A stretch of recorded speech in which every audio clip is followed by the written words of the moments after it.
শিৱসাগৰৰ জয়সাগৰত নাৰকীয় ঘটনা জন্মৰ পাছতে 50,000ত বিক্ৰী কৰাৰ অভিযোগ নৱজাতক পুত্ৰ সন্তান মানসিকভাৱে দুৰ্বল অৱস্থাত থকা অবিবাহিত যুৱতী মাক চিকিৎসালয়ৰ বাহিৰতেই বিক্ৰী ঘটনা সংঘটিত হোৱাৰ অভিযোগ শিশুটিক উদ্ধাৰ কৰিব পৰা হোৱা নাই। শিৱসাগৰ জিলাৰ জয়সাগৰত অৱস্থিত শিৱসাগৰ অসামৰিক চিকিৎসালয়ত জন্ম লৈ কেৱল কিছু ঘণ্টাৰ ভিতৰতে এদিন নৱজাতক পুত্ৰ সন্তানক 50,000 টকাৰ বিনিময়ত বিক্ৰী কৰাৰ এক হৃদয় বিতাৰক আৰু অমানৱীয় ঘটনা সংঘটিত হোৱাৰ অভিযোগ পোহৰলৈ আহিছে। বৃহস্পতিবাৰে শিশু কল্যাণ সমিতিয়ে এই ঘটনা উন্মোচন কৰাৰ পাছতে সমগ্ৰ জিলাজুৰি চাঞ্চল্যৰ সৃষ্টি হৈছে। উল্লেখ্য যে এগৰাকী অবিবাহিত যুৱতীয়ে অস্ত্ৰোপচাৰৰ জৰিয়তে নৱজাতক পুত্ৰ সন্তান জন্ম দিয়ে। পিছত চিকিৎসালয়ৰ পৰা ৰিলিজ হোৱাৰ লগে লগে চিকিৎসালয়ৰ প্ৰৱেশদ্বাৰৰ ওচৰতে সন্তানক টকাৰ বিনিময়ত বিক্ৰী কৰাৰ অভিযোগ উত্থাপন হৈছে। অভিযোগ অনুসৰি এই লেনদেনৰ মূল্য 50,000 টকা বুলিও গুৰুতৰ অভিযোগ উত্থাপন হৈছে। শিশু কল্যাণ সমিতিয়ে সক্ৰিয় অনুসন্ধানত এই ঘটনা পোহৰলৈ আনিছে। সংগঠনটোৱে এই ঘটনাক মানৱ ব্যৱসায়ৰ ভয়ংকৰ ৰূপ বুলি আখ্যা দি অতি শীঘ্ৰেই শিশুটিক উদ্ধাৰ কৰি তাৰ সুৰক্ষাৰ ব্যৱস্থা গ্ৰহণৰ দাবী জনাইছে। ঘটনাটোৰ লগত জড়িত 3গৰাকী লোকক আটক কৰা হৈছে বুলিও জানিব পৰা গৈছে। অবিবাহিত হৈ সন্তান জন্ম দিয়া মাতৃ মানসিকভাৱে কিছু দুৰ্বল বুলি সূত্ৰে প্ৰকাশ কৰিছে। বৰ্তমানো শিশুটিৰ পিতৃ কোন সেই সন্দৰ্ভত কোনো স্পষ্ট নাই। এই পৰিস্থিতিয়ে ঘটনাটোক আৰু অধিক জটিল আৰু উদ্বেগজনক কৰি তুলিছে। ঘটনাৰ পিছত এতিয়ালৈকে শিশুটিক উদ্ধাৰ কৰিব পৰা হোৱা নাই। আৰক্ষীয়ে ইতিমধ্যে অভিযান অব্যাহত ৰাখিছে আৰু শিশুটিক কলৈ লৈ যোৱা হৈছে সেয়া এতিয়ালৈকে তদন্তত পোহৰলৈ অহা নাই। লক্ষণীয় বিষয়টো হ'ল যে চিকিৎসালয়ৰ চৌহদত এনেধৰণৰ অপৰাধ কিদৰে সংঘটিত হ'বলৈ পালে তাৰ পূৰ্ণ তদন্তৰ দাবী জনাইছে সচেতন মহলে। শিৱসাগৰৰ পৰা মহিবুল হুছেইনৰ ৰিপৰ্ট, অৰুণোদয় অসম। এই বৰ লজ্জাজনক বিষয়। শিৱসাগৰত এটি নৱজাতকক 50,000 টকাৰো অধিক মূল্যত বিক্ৰীৰ খবৰ ইতিমধ্যে আহি পৰিছে। ইতিমধ্যে এই ক্ষেত্ৰত নৱজাতকৰ মাতৃ, নানীয়েক আৰু মামীয়েকক আৰু এগৰাকী আশাকৰ্মীক আৰক্ষীয়ে সোধপোছৰ বাবে আনিছে। আৰু এই পইচাটো কিস্তি চিষ্টেমত লোৱা হৈছিলে। যিহেতু সুৰক্ষা বিষয়াৰ সন্দেহ হোৱাত আৰু CWCৰ সন্দেহ হোৱাত 23 তাৰিখে তেওঁলোকক ষ্টেটমেণ্টটো লোৱা হৈছিলে। বাচ্চাটো জন্ম দিয়া সময়ত যেন আপোনালোকে বাচ্চাটো কোনো কাৰণতে বিকিব নোৱাৰিব, তেওঁলোকে আমি কোনো কাৰণতে নিবিকো কৈছিলে আৰু তেওঁলোকক প্ৰডাকশ্যনলৈ আনিবলৈ কোৱা হৈছিলে। প্ৰডাকশ্যনলৈ যিহেতু তেওঁলোকে নানিলে, ননাত সন্দেহ হোৱাত শিৱসাগৰ শিশু সুৰক্ষা বিষয়া বিকাশ ডাঙৰীয়া নেতৃত্বত এই বস্তুটোতো এজাহাৰ দাখিল কৰা হয় আৰু তেওঁলোকে য'ত য'ত আছিলে তাত খবৰ লোৱা হয়। লৈ পেলাই গম পোৱা হ'ল তেওঁলোকে বাচ্চাটো ইতিমধ্যে বিকিলে। আৰু ইতিমধ্যে আশাকৰ্মীগৰাকীক আৰু তেওঁলোকক সোধপোছ কৰা হৈছে আৰু আমি বিশ্বাস ৰাখিছোঁ আজি সন্ধিয়াৰ ভিতৰত নৱজাতকজন উদ্ধাৰ হ'ব আৰু যিকেইজন ব্যক্তিয়ে এই নৱজাতকজনক কিনিছিলে তেওঁলোককো দৃষ্টান্তমূলক শাস্তি দিবলৈ মই প্ৰশাসনক অনুৰোধ জনাইছোঁ। আৰু লগতে এইটো কথাও মই ক'বলৈ বিচাৰিছোঁ, যিসকল পিতৃ মাতৃৰ পুত্ৰ সন্তান বা তেওঁলোকৰ কোনো সন্তান নাই, তেওঁলোকে যাতে এনেকুৱা ঘটনাত কেতিয়াও নপৰেগৈ।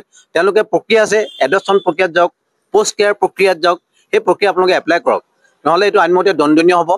আৰু আমাৰ সন্দেহ হৈছে যিহেতু মাতৃগৰাকী মানসিকভাৱে দুৰ্বল বুলি শুনিছোঁ, আমাৰ সন্দেহ হৈছে তেওঁলোকে আগতো যদি এনেকুৱা ঘটনা বাচ্চা জন্ম দিবলৈ বিকা কিনা কৰিছে বুলি আমাৰ সন্দেহ হৈছে। সেইকাৰণে এনেকুৱা আৰক্ষী প্ৰশাসনক অনুৰোধ জনাইছোঁ, সূক্ষ্মভাৱে এই ঘটনাটো অনুসন্ধান কৰি আৰু আগতো যদি বিকিছে এইখিনি তেওঁলোককো আইনৰ আওতাত আনি দৃষ্টান্তমূলক শাস্তিত দিয়াৰ ব্যৱস্থা কৰিব লাগে। আশাকৰ্মী কথা উল্লেখ আছে। মই DCPO CWCক আমি যোগাযোগ কৰাত সম্পূৰ্ণ বিলম্বনটো এতিয়ালৈকে আমি গম পোৱা নাই। তেওঁ প্ৰথম অৱস্থাত এটাই মিষ্টেক কৰিলে, এই কথাটো তেওঁ অৱগত কৰিব লাগিছিলে, তেওঁ পিছৰ পৰ্যায়ত অৱগত নকৰিলে। সেইটো কথা তেওঁৰ কাৰণে দুখী আৰু যি দুখী হওক তেওঁলোকে শাস্তি পাওক তাৰ আমি কামনা কৰিছোঁ। ঘটনাটো প্ৰকৃততে হ'ল আমি এটা ইনফৰ্ম পালোঁ যে জয়সাগৰ চিভিল হস্পিটেলত এজনী ছোৱালীয়ে এটা কেঁচুৱা জন্ম দিছে। ছোৱালীজনীৰ বয়সটো 22 বছৰমান হ'ব। তাৰ সূত্ৰে আমি আমাৰ শিশু কল্যাণ অফিচৰ পৰা আমি আহিলোঁ, আমাৰ CWCৰ লগত আহিলোঁ। আহি পেলাই তেখেতলোকক বুজোৱা হ'ল যে কেঁচুৱাটো কোনোবা বিক্ৰী কৰিব নোৱাৰিব, তেখেতলোকে নিজে চম্জি ল'ম বুলি ক'লে। তথাপিতো আমাৰ যিদিনা ডিচাৰ্জ হ'ব সেইদিনা আমাৰ তাত প্ৰডাকশ্যনৰ কাৰণে মাতি দিলোঁ। কিন্তু সিহঁতে তাৰ মাজতে কেঁচুৱাটো বিকি দিলে, হস্পিটেলৰ পৰা বাহিৰে বিকি দিলে। আমি পৰহি ৰাতি মই গম পালোঁ, মোৰ ঘৰৰ কাম কৰা মানুহগৰাকীয়ে মোক খবৰ দিলে যে তেহেঁতি 50,000 বিকিলোঁ বুলি কেঁচুৱাটোৰ আইতাকে ক'লে।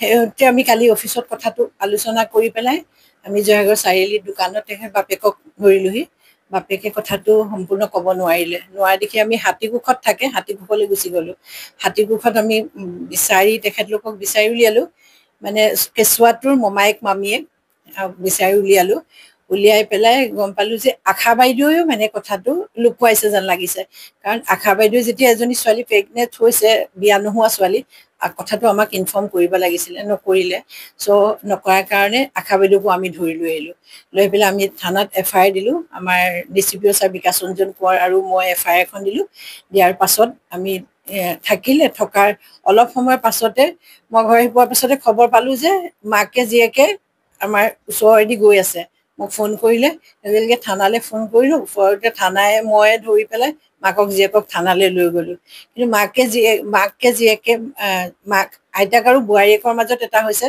বোৱাৰীয়েকে ককাকক 5,000 টকা দিছে যে পইচা পালোঁ 5,000 টকা দিছে ককাকে নাই লোৱা বুলি ক'লে কিন্তু এতিয়া আইতাকে কৈছে যে আমি 25,000ত বিকিলোঁ কিন্তু আমি এতিয়া গম পালোঁ আশা গেলেকী আশাৰ লগত নাজিয়াৰ লগত গম পালোঁ যে তেখেতলোকে মানে 75,000 টকাত বিক্ৰী কৰিছে বোলে এতিয়া আজি আমাৰ ওচৰত আকৌ ষ্টেটমেণ্ট দিবলৈ আহিব তেখেতলোক আহিব 10টা বজাৰ পিছত আমি সফল হ'ম বুলি ভাবিছোঁ আৰু কাৰণ কেঁচুৱাটো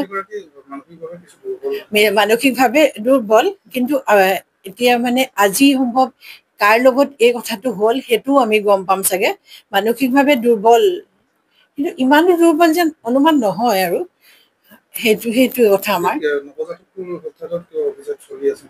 উদ্ধাৰ অভিযান চলি আছে যদি চব ঠিকে থাকে আমি ভাবিছোঁ আজি আমি উদ্ধাৰ কৰিব পাৰিম আপুনি স্বাস্থ্য সেৱাৰ সৈতে জড়িত হ'ব বিচাৰে নেকি লেবৰেটৰী টেকনিচিয়ান বা অন্য পেৰামেডিকেল টেকনিচিয়ান হিচাপে সন্মানজনক বৃত্তিত নিয়োজিত হ'ব বিচাৰে নেকি তেনেহলে আপুনি যোগাযোগ কৰিব পাৰে ইনষ্টিটিউট অফ এলাইড হেল্থ সায়েন্সৰ সৈতে ইনষ্টিটিউট অফ এলাইড হেল্থ সায়েন্সত diploma in medical laboratory technology bachelor in medical laboratory technology আদি কোৰ্চত এডমিশনৰ সুবিধা লাভ কৰিব ইনষ্টিটিউট অফ এলাইড হেল্থ সায়েন্সত উপলব্ধ সকলোবিলাক কোৰ্ছে university recognized course Institute of Allied Health Sciences admissioner babe jogajogor thikona Tetelia LP Schoolor Homipot Guwahati phone number 6000626381 ba 6001089572